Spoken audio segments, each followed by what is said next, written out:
Need more light? Are you good? Everybody all right? All right. So last week I did a one-night intro to Stephen's sermon, which is contained in Acts 7. So in that intro we said that the first thing that Stephen wants to do, that he wants to establish, is that he himself believes in God. And you can have your Bibles open as we go through this, because we'll be pretty orderly tonight in regards to the sequence of Scripture. I think I'll only jump away one time. But in Acts 7:1, it says, "Then the high priest said, 'Are these things so?' And those things are, we've accused them, remember, of basically four things. He has been accused of, the high priest is asking him, are these accusations legitimate? And now he's going to begin his defense. And what are the four things he's been accused of? He's been accused of blasphemy against God, the temple, the law, and who else? Moses. All right. So he's going to begin his defense, and he's a courageous guy, and he's a bold guy. So he's going to begin to answer that accusation. In verse 2, he says, and he said, and this doesn't sound like a defense, but it is a defense. It sounds like he's finally getting an opportunity to speak, and he's going to give a speech. But he says, "Brethren and fathers, listen." I like that. I like that intro. He's not cowering under the table somewhere. He's up there and he says, "Listen, because I have something important to tell you." And watch how he starts out now with it. And he says, "The God of glory appeared to our father Abraham." All right? We can stop right there. And that's a great opening line, because what that does, it does two things that he needs to do. First of all, he establishes that he believes in God. And secondly, he establishes he believes in the fatherhood of Abraham over Israel. He has established in one statement that he's not a denier of God, but that he is in fact a believer in God, and he's a believer in the very God of Abraham. And that's where he wants to begin. That's why he begins there, because he's going to lay this groundwork, and you're going to see him lay this groundwork brick by brick as he goes along. And in the word brethren, in that second verse, that refers to the majority of the people that he's speaking to, all right, his audience. And the word fathers then refers to the officials that are there, the Sanhedrin, all right. So he encompasses all of them in a kind of formal introduction. You know, in the military, you go to public speaking class, and they always teach you how to open whenever you're speaking in public, you acknowledge people that are there, that are in authority over you. So if your commander was there, the base commander, et cetera, you would speak their names first before you ever began your speech. That's kind of what Stephen does here. It's a form of respect. Now, in this sermon, I counted at least 19 times that Stephen speaks about God, establishing his belief in God. And here he begins with the greatest statement that you could ever say about God. He says, "The God of glory."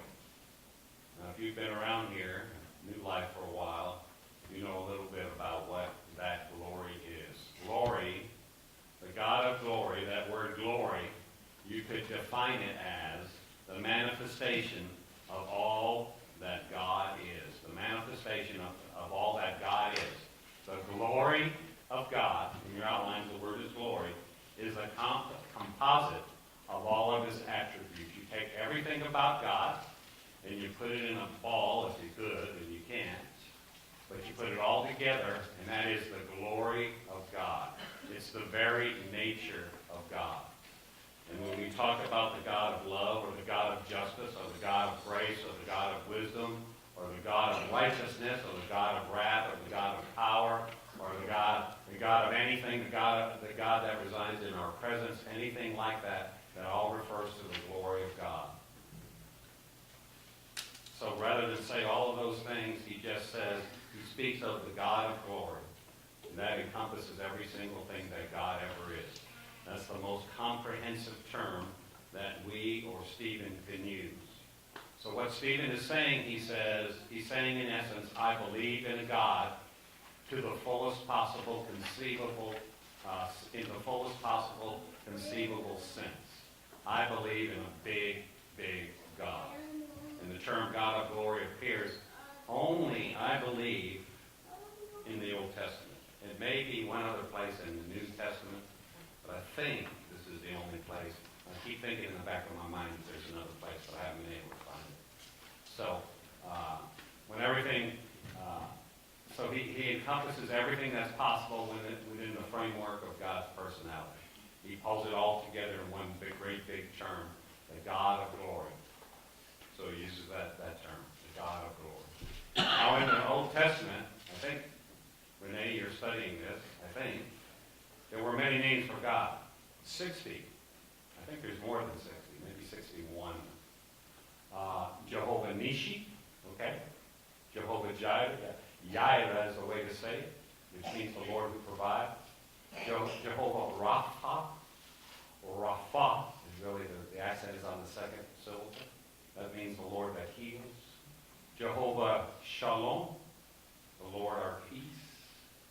They call him by many names, Jehovah Ra'ah, the Lord, that means shepherd. Ra'ah means shepherd. Jehovah Tiskenu means the Lord righteousness. The Jehovah Sabaoth, that means the Lord of hosts. When you read Lord of hosts, Sabaoth is the host. Jehovah Shammah, the Lord omnipresent. Jehovah El Yoin, the Lord most high. Jehovah Makadash, the Lord who makes holy. And that's just a small portion of the names. So many terms tied to God based upon attributes. How did these names originate?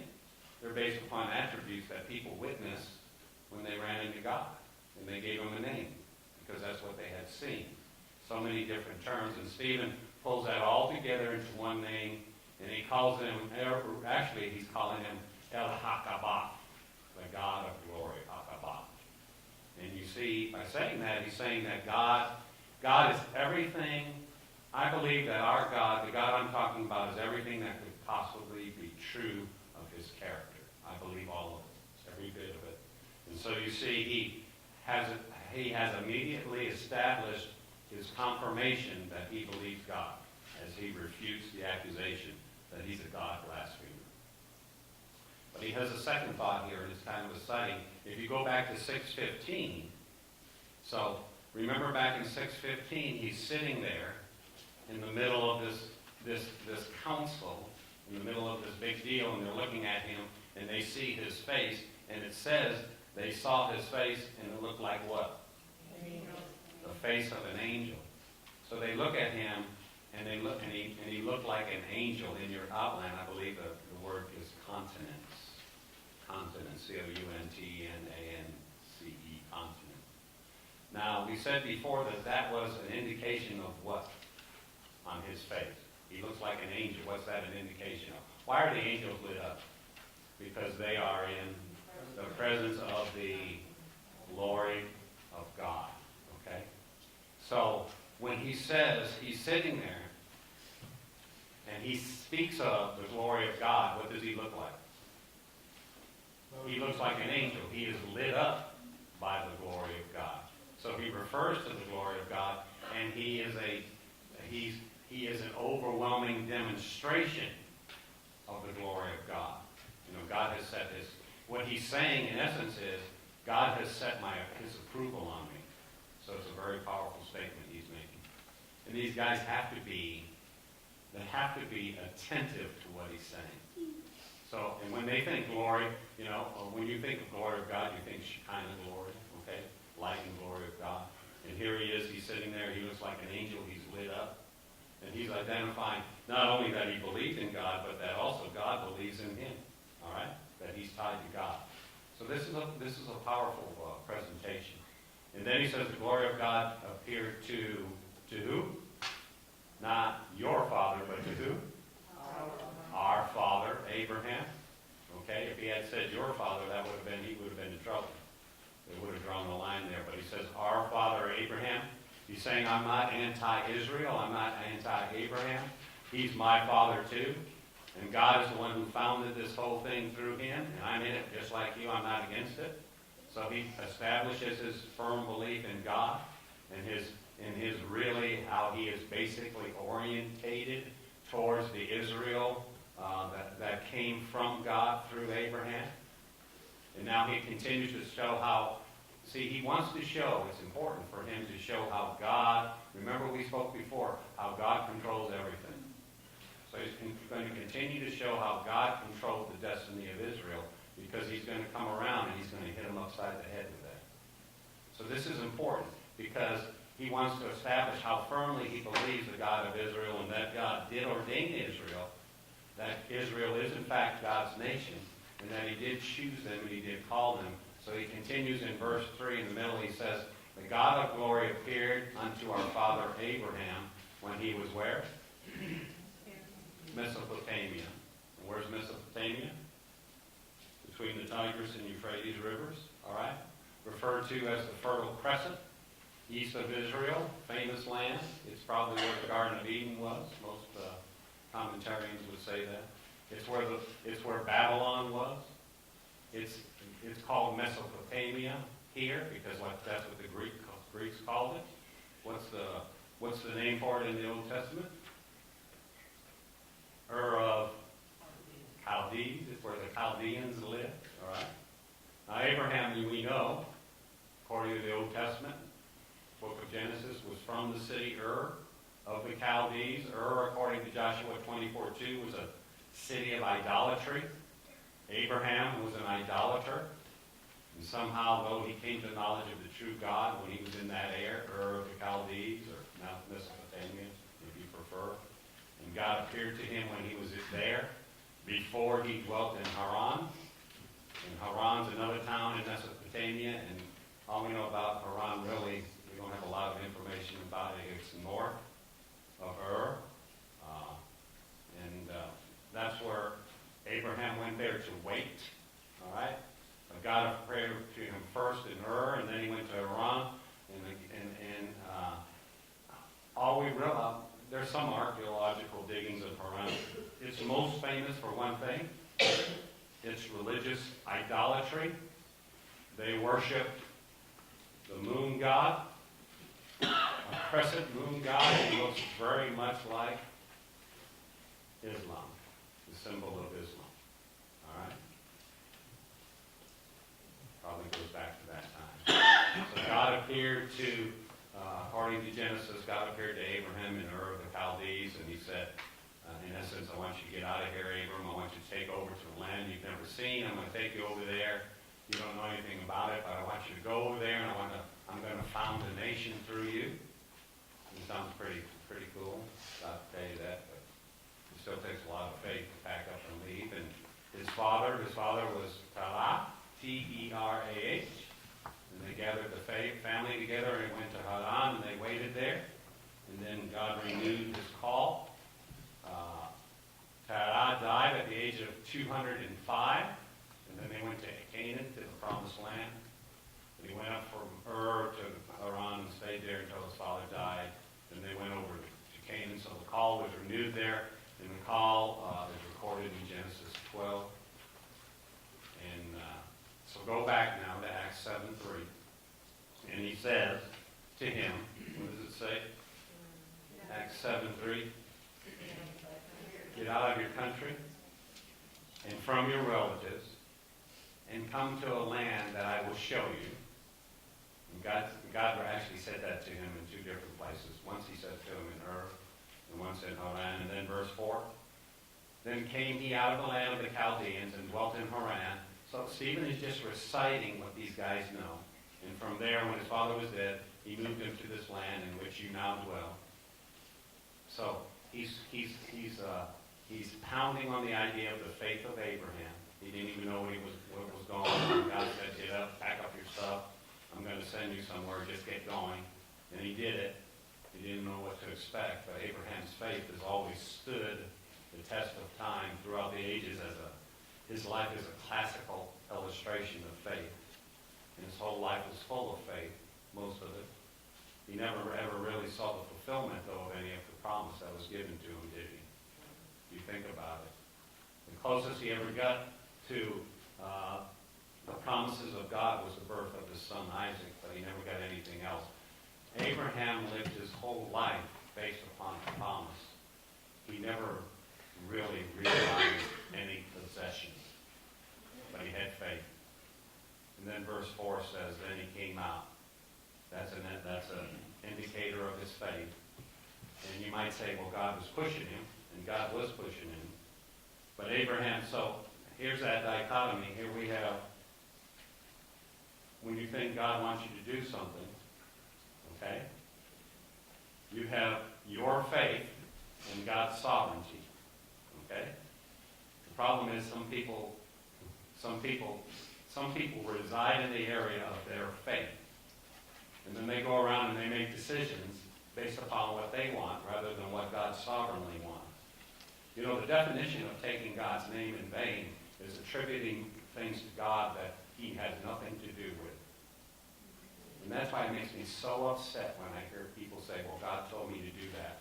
And then a month later, they do the exact opposite. And when the next time you say, well, God told me to do that, how does that work? You have to explain that to me. You would have to explain that to me. That's the definition of taking God's name in vain, not cursing. All right? But he moved based upon his faith in God's sovereignty. All right? And in the way it's written at the end of verse 4, it says, he moved into this land. Is that what your Bible says? He moved into this land? He moved. He left the land. He left. He settled in the land. He came to the land. He was brought to the land. He what? Brought. He brought to the land. It's kind of hard to, in the Greek, it's kind of hard. I'll tell you what it says in the Greek. God pushed him into the land. It actually says God migrated him. Okay? In other words, God gave him a big shove and he took off. And that's a good thing to do. If God pushes you, you need to go ahead and do it. But the combination of the activity of Abraham was the faith of Abraham and the sovereignty of God. And that's how it always works. It doesn't work any other way. But if I get into that too long, I won't get any further on the sermon. So. But Stephen is using this as an illustration as he speaks to the faith of Abraham. So he continues to acknowledge the God of Israel, the God of glory, in controlling the destiny of Israel. See? And he says, in essence, God is working through Abraham, and I recognize that. And they're probably saying, hey, these guys are probably saying, hey, look at that guy with the glowing face. He's not too bad. Maybe he's not a blasphemer. This guy might be all right, you know? In other words, he's not told them one thing yet that they can disagree with, has he? Knowing the Sanhedrin, everything he has said is agreeable. In other words, they can't even disagree with him. Now, they will disagree with him. In verse 51, what he says in verse 51, they will disagree with. And when they disagree, it's going to be swift. But he's so careful about the way he presents things here initially so he can get their attention to make sure that they can't deny anything that he's saying. So all the way through, he's maintaining, they are tacitly approving what he's saying. They're not stopping him. He's reciting the facts that reveal the greatness of Abraham's faith and how God had called Abraham to be the forerunner of their faith. But as I said, Abraham never got a possession. And look at verse 5. He only got a promise. In verse 5 it says, and God gave him no inheritance. Abraham never got one piece of land. You know that, right? He never got any land. Never did. The only piece of land that Abraham ever got, he bought. And he bought a place for him and his wife to be buried in. That's the only place. From the children of Heth, H-E-T-H. He bought a plot of land to bury himself and his wife. And he did bury Sarah there. That's the only piece of land ever he got. He didn't get it from God. He had to buy it. It says in verse 5, God gave him no inheritance. But what did God give him? It says he did not give him enough, it says, even to set his foot on. That's an interesting statement. That's a very emphatic statement. God gave him nothing at all. And your outline of the word is nothing. Absolutely nothing that he had custody of. But that phrase, not so much to set his foot on, that comes from the word bama, B-A-M-A-H in the Hebrew. And from the word bama comes the word bema. It means that God did not give him a high place, a judgment place to set his foot upon. He never, in other words, Abraham never ruled over anything. He never really got anything. Yet, what does it say? He promised that he would give it to him for a possession. All he ever got was a promise. He didn't get a possession. So, it would come to his seed. It says in verse 5, to his descendants after him. He even got that promise when he didn't even have a child, and God says, you're going to have a child. And what did Sarah do when God told her that? She went over in the corner and snickered about it. Snicker, snicker. And then Abraham, what did he do about it? He went next door with his handmaid and thought he would help God. I'll have a child. I'll solve Sarah's problem and I'll fix it for God. And what did he beget? Ishmael, who became the father of the Arabs. Didn't solve anybody's problem, made a bigger problem. And the sons of Ishmael and the sons of Isaac have been fighting ever since. So. Because in that instance, Abraham didn't believe God in that one instance. So whenever you talk about God, you always have to qualify faith, don't you? I mean Abraham. You always have to qualify faith because of that one instance. You almost always have to say, Abraham was a faithful man except for, you always have to say that. But that's a good thing too. Because you know why? You can say the same thing about Steve Medeiros. Steve Medeiros is a faithful man, except for every once in a while. He's not a faithful man. What does it say in Mark 9:23 and 94? It says, Lord, I believe, help my unbelief. So listen to me, family. When you suffer from unbelief, you're not unique in any way, shape, or form. Just give it to the Lord and get on with your belief. Just put that unbelief behind you. Just get on believing. Start believing. Let that unbelief become greater belief your next step in the next day. So in verse 5, he never did get a possession. He only got a promise, and the promise looked kind of far off. He told him that there's going to be a nation that comes from you. God did. And he didn't even have a kid yet. So, or I'm not supposed to call him a kid. That's a goat. And he keeps telling me. And him and Sarah, they're both over the hill. But God gave him a promise, and he believed it. So Stephen, what he's doing, he's just continuing to recite the history of Israel because he wants them to know that he believes in Israel as its destiny was ordained by God himself. In verse 6, he says, God spoke in this way. God said that his descendants would dwell where? In a foreign land. God told Abraham, your seed, those that rise up, your descendants, your progeny, is going to go into a strange land. That's what it means, foreign land. And they're going to bring them into bondage in that land, and they will treat them poorly for 400 years. Okay? And that 400 years is a round figure. It's actually 430 years. They were in bondage for that long. They're going to be put upon for approximately 400 years. And then in verse 7, it says, in the nation to whom they will be in bondage will I judge, said God. And after that shall they come forth and serve me in this place. So they're going to go there to the foreign land for 400 years, and then I'm going to move into that nation. I'm going to judge that nation, being Egypt, and they're going to get out of there, and then they're going to come back here to this land. So what Stephen's saying, he's saying, I realize that the destiny of God's people, Israel, has been in the hands of God. That's what he's recognizing. He's saying, I know God runs the show.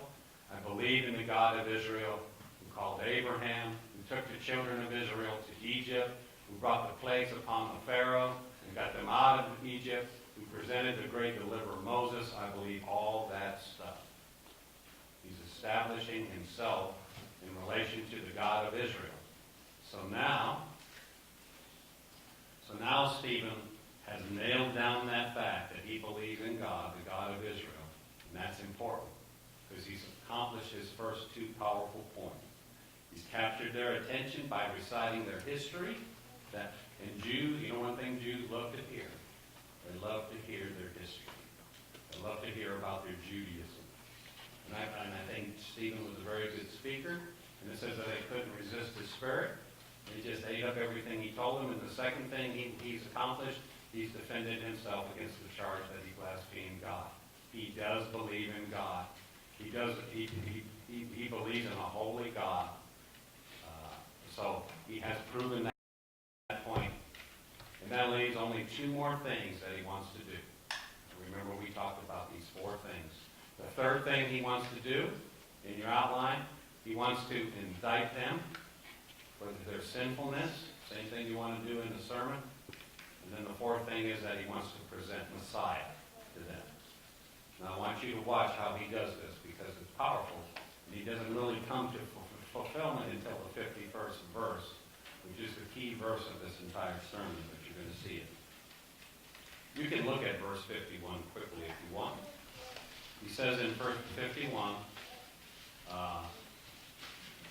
he calls them, you stiff-necked and uncircumcised in heart and ears. You always resist the Holy Spirit. As your fathers did, so do you. Wow. That's a good way to win friends and influence people. And you might think, well, that's not so bad. Well, for a Jew, to call them stiff-necked, the Old Testament speaks about the hardening of the neck, how it's to be reproved, and those with a hard neck will be destroyed without remedy, I think the list says in Proverbs. So he talks about the resistance and the bitterness and unbelief of Israel as a hard neck that won't bend and uncircumcised. He calls them uncircumcised. Call a Jew uncircumcised. See how that goes over. That's kind of like the curse of all curses, because circumcision is a mark of Jewishness. Okay? Because Jews base their salvation on what? Circumcision. Yeah, on being a Jew. Yeah, exactly, Gordy. They base their salvation on their Jewishness. So when you say that you're uncircumcised, you're saying in essence that they're not saved. He's calling them phonies. So he says you're stiff-necked and uncircumcised in hearts and ears. You are Holy Spirit resistors. And then he says, the coup de grace is, as your fathers did, so do you. So that's his major point. That's where all this sermon is going to. So he's going to show them how they did this. Before he can say, so do you, he's going to move into an indictment and show them how they did that. Okay? So he doesn't get to that point of the message until the 51st verse. But when he gets there, they're going to understand exactly what he's saying. So go back to verse 8. Watch how. Now, he's recited the history of Israel, right? They have agreed with everything he said up to this point. Then he gave them, he says in verse 8, the covenant of circumcision. You see, God gave to Abraham a sign. That would be a sign that would identify the children of God, that the baby on the 8th day would be circumcised. And it says he gave him the covenant of circumcision. Abraham begot Isaac and circumcised him on the 8th day. Isaac begat Jacob, and Jacob begot the 12 patriarchs. And who are the patriarchs? The fathers of Israel's tribes. The 12 sons of Jacob, if you will, who are the heads of the 12 tribes. Every Jew, if you were there at that council meeting that day, every Jew in that room could trace his heritage back to one of those 12. All right? They would know. So here Stephen is saying, God called Abraham, and he gave him the covenant, and Abraham passed it on to Isaac, And Isaac passed it on to Jacob, and Jacob passed it on to the 12 fathers, okay? And you can tell, you can almost hear these guys' voices. Yeah, that's right. I'm a son of, I'm in the lineage of somebody and somebody. I belong to Issachar, and I belong to, I'm of the family of Manasseh, one of the sons of Joseph, and, or Ephraim, or one of those. So you see, he's hitting them right where they have their greatest amount of pride. They would all go back, whether they were from the family of Reuben, or Simeon, or Levi, or Judah, or Zebulun, or Issachar, Dan, Gad, Asher, Naphtali, Benjamin, or Joseph, one of those 12, everybody attached to one of them. They were the fathers of Israel, and he's saying, you know your lineage to these men. And what Stephen's doing, he's saying, I believe in God of Israel, right on down to the selection of the tribes, don't you? Through Abraham, I believe God's been forming the destiny of the nation of Israel. So he's not a blasphemer against God. He's a God believer. But the thing is, he's just setting them up. He's setting them up. And now, in verse 9, he's going to kick the feet out from underneath them. And he says, and the patriarchs, those are those great men, okay? Those are who the Jews would track their lineage to. Well, our fathers did this, and our fathers did that. And what they thought were holy and sacred and wonderful fathers, watch what he says. And the patriarchs were what? They became envious. And what did they do? They sold Joseph into Egypt. He is indicting the patriarchs of Israel. Okay? Do you want to know what our super spiritual fathers did?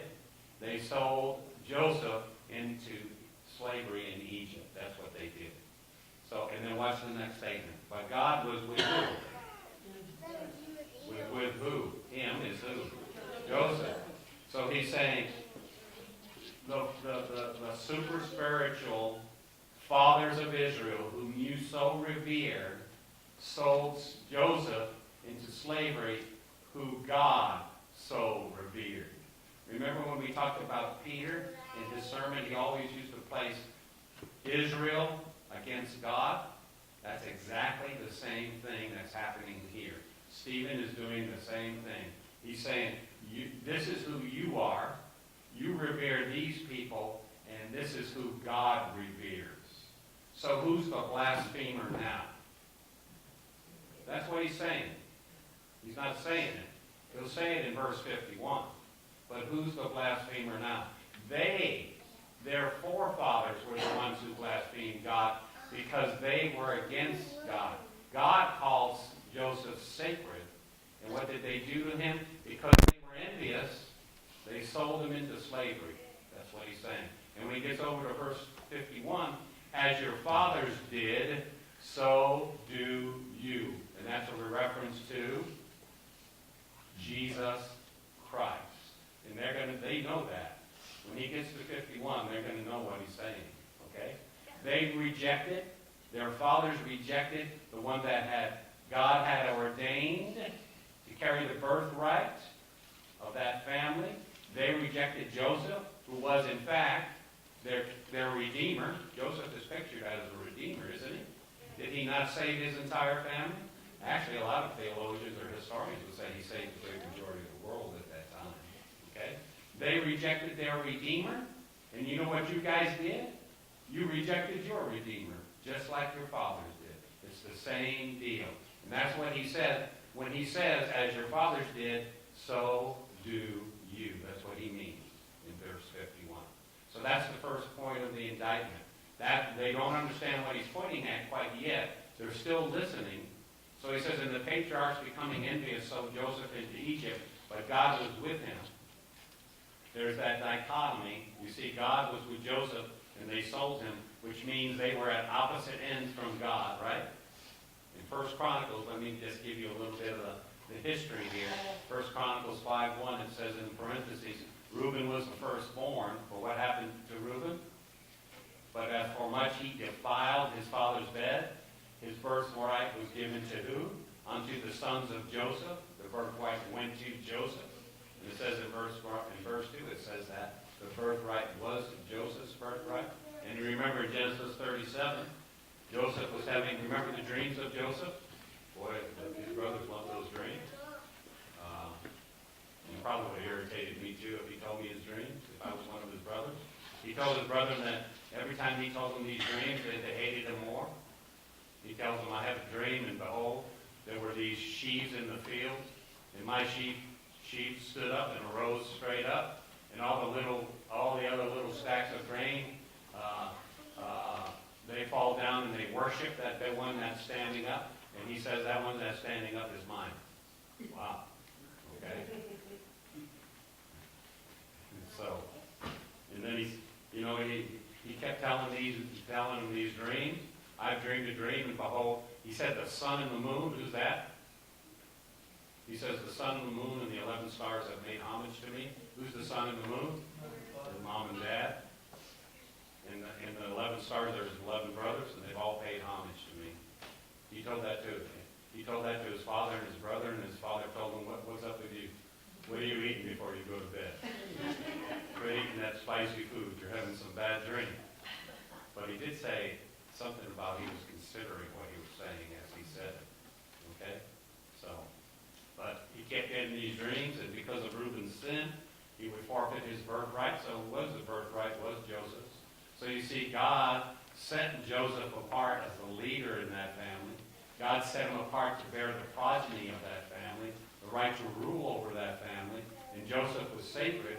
And when these individuals, his brothers, sold him because they were envious, they blasphemed what God had called sacred. That's what we said blasphemy is.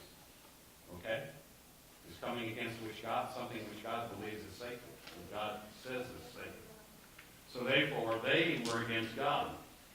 So Stephen begins to establish that as far back as the time of the patriarchs, the very formation of Israel, the leadership, the leaders of Israel were against the purposes of God, against his Redeemer. And that's what he wanted, the way he wanted to start his sermon.